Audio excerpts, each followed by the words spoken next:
ফরজ।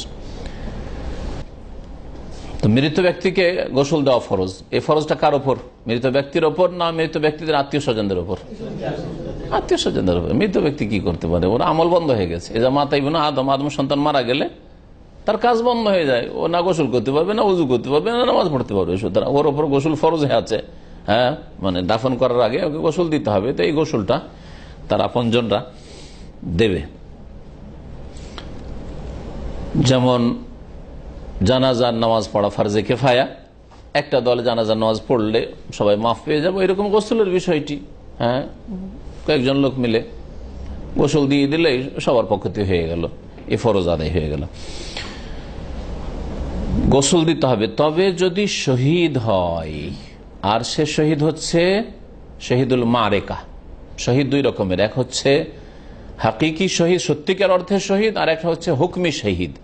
হাকিকি শহীদ, সত্যিকার অর্থে শহীদ হচ্ছে যারা আল্লাহ পাকের রাস্তায় সশস্ত্র জেহাদ করতে গিয়ে, হ্যাঁ, জেহাদের ময়দানে শত্রুর হাতে কি হয়েছে?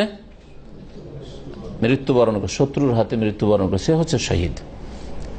দেখেন, আল্লাহর রাস্তায়, দুনিয়ার জন্য নয়। তাহলে দুনিয়ার জন্য না, আল্লাহর রাস্তায়, আল্লাহর দিনকে উঁচু করার জন্য, আল্লাহ পাকের কালেমাকে উঁচু করার জন্য, আল্লাহর দিনকে শক্তিশালী করার জন্য বেরিয়েছে, আর শত্রুর হাতে নিহত হয়েছে, তাহলে সে হচ্ছে শহীদ।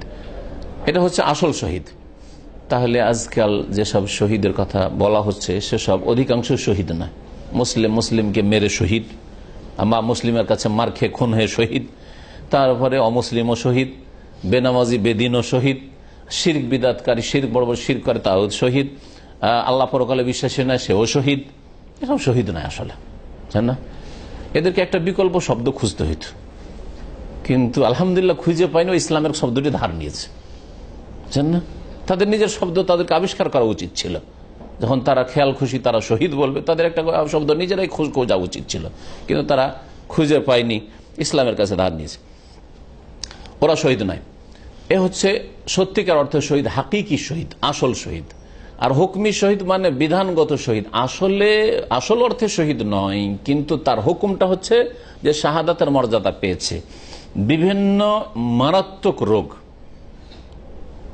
অথবা এইরকম ধরনের বেশ কিছু দুর্ঘটনা রয়েছে যেগুলি নবী সাল্লাল্লাহু আলাইহি সাল্লাম উল্লেখ করেছেন।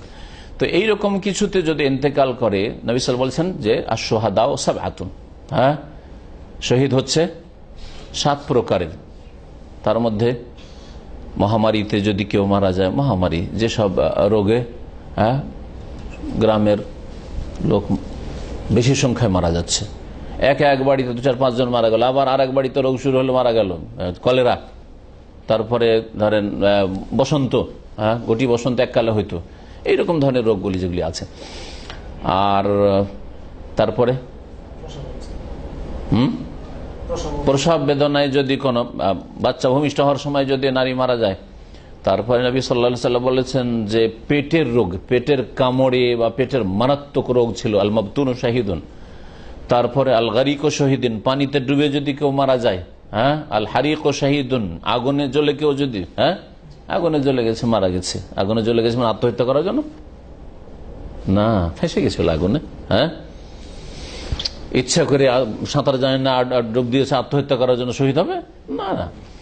তো অনিচ্ছাকৃত, ওইরকম আল হাদম ও শাহিদুন, যদি দেয়ালে চাপা পড়ে, তো আল হাদম নবী সাল্লাল্লাহু আলাইহি সাল্লামের জামানে হাদম মানে দেয়ালে চাপা পড়ে।